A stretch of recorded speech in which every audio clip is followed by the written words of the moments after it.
Dünyayê astengdarin hin kes jî sedema qezayan yan jî bûyeran astengdar dibin. Di jiyana xwe de hewl û xîreteka gelkî mezin didin da ku vê jiyanê de li ser piya bisekinin. Hewl û xîreta wan îro em bêjin zêdetir tê xeberdan ji ber ku îro roja astengdaran ya cîhanê ye.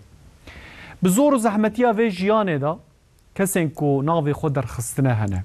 Çîroka deheb astengdaran tê serekranên we.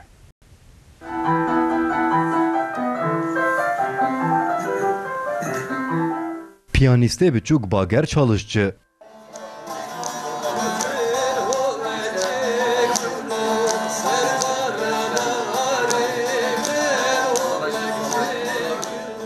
dengbêj û mamoste Ahmet Nursoy çîroka her duyan cuda ye lê hewl û xîreta wan dişibe hev.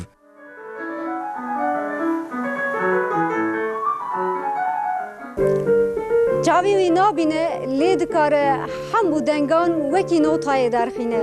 Jêra tê gotin goyê bê qusûr. Hê 12 sal ye 6 besteyê wî hene.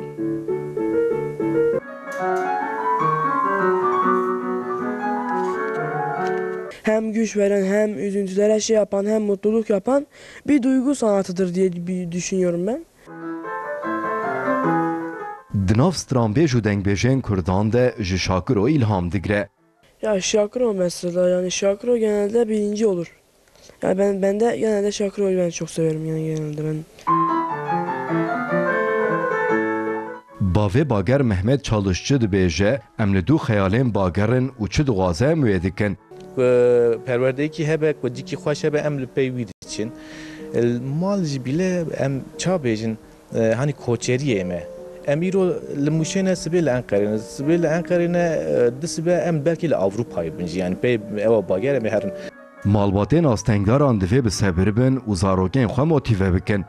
Ew zarê astengdar bû bira xemgîn nebin yani sona dünyayê ne. Ku lê binêrin ewî qebiliyeta wî heye Xwedayê Teala ku derîkî girt yekî mutlaka vedike. Ahmet Nursoy Diyarbekirî ye û ji Xwedê ve çavên wî nabînin. Nursoy mamosteyê zimanê edebiyatê ye û ji karê xwe pir hez dike. Ez cardin ku ez Xwedê me bidê ez car dibîme dünyayê ez bawerim ez ê car dibim mamoste.